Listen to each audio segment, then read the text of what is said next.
Welcome to the Open Photo Project, the podcast.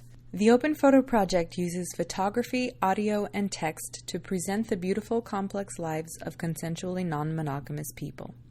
On this podcast, you will hear the words of people who are in many kinds of relationships under the umbrella of consensual non-monogamy, from polyamory, relationship anarchy, open relationships, solo poly, and more. I'm Erica Capin. I have been photographing and interviewing people for the Open Photo Project since 2015. If you would like to see the photos of people who are in these interviews, you can find them on the openphotoproject.com or all across social media. Many of these interviews were recorded on location, so if you hear a creak or children or a noisy cafe in the background, I hope you can enjoy the ambiance as well as the words and ideas.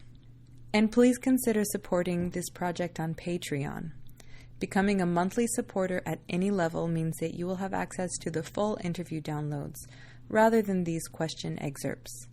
If you would like to become a supporter, just go to patreon.com.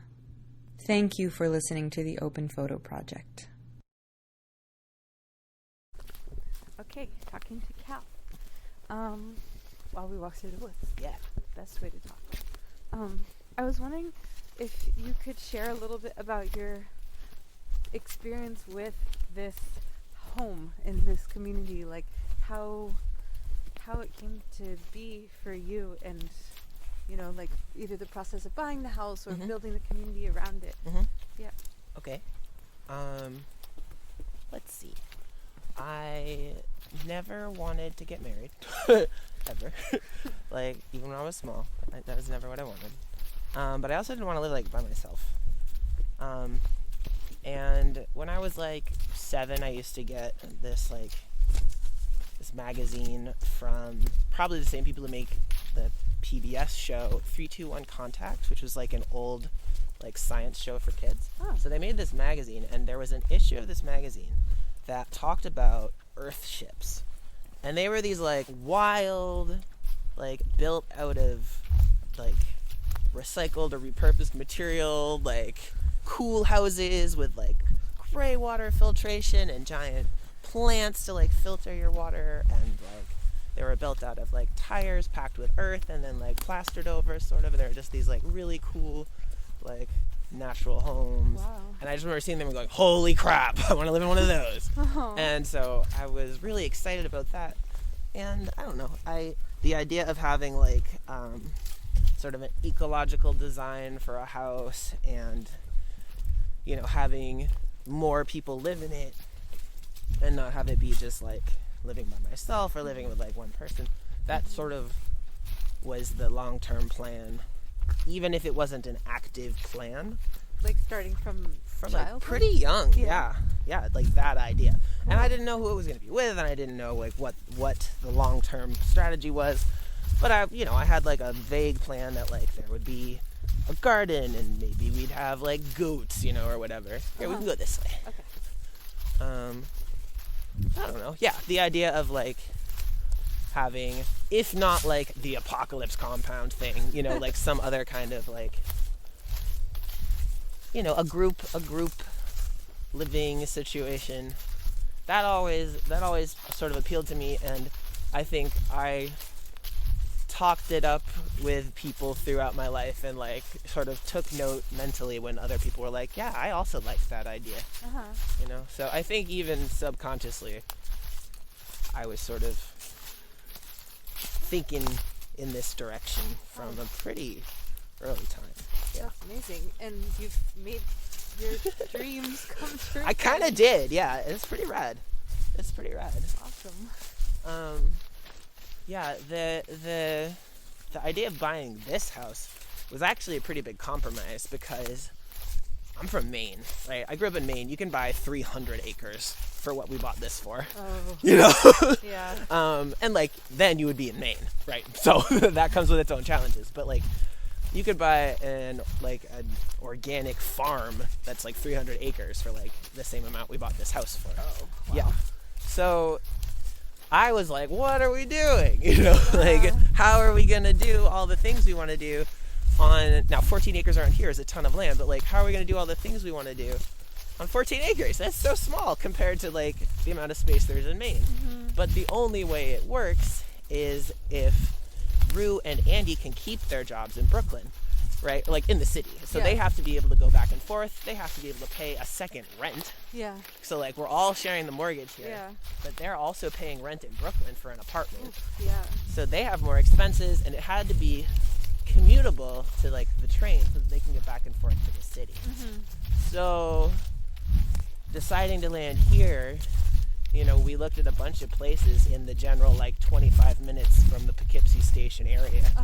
And this was like right at the edge of the perimeter, but also right at the edge of our budget. We're like, ooh, we can almost afford this, and it's like just barely doable. It's hard to tell with the trail. I feel like it's like here or here. It's not that big a deal because like we're just on the other side of the fire pit. Okay. But like, I'm like, where are we supposed to be walking? No, it's a little harder to see with all of these things. Yeah, we gotta rake it out. But it's winter. But yeah, so it was a matter of like doing a lot of research, and like houses around here are kind of expensive because the market is doing a up and coming thing or whatever, and I don't know. So we looked at a bunch of places, and we were always looking for places with like at least we wanted a decent amount of land.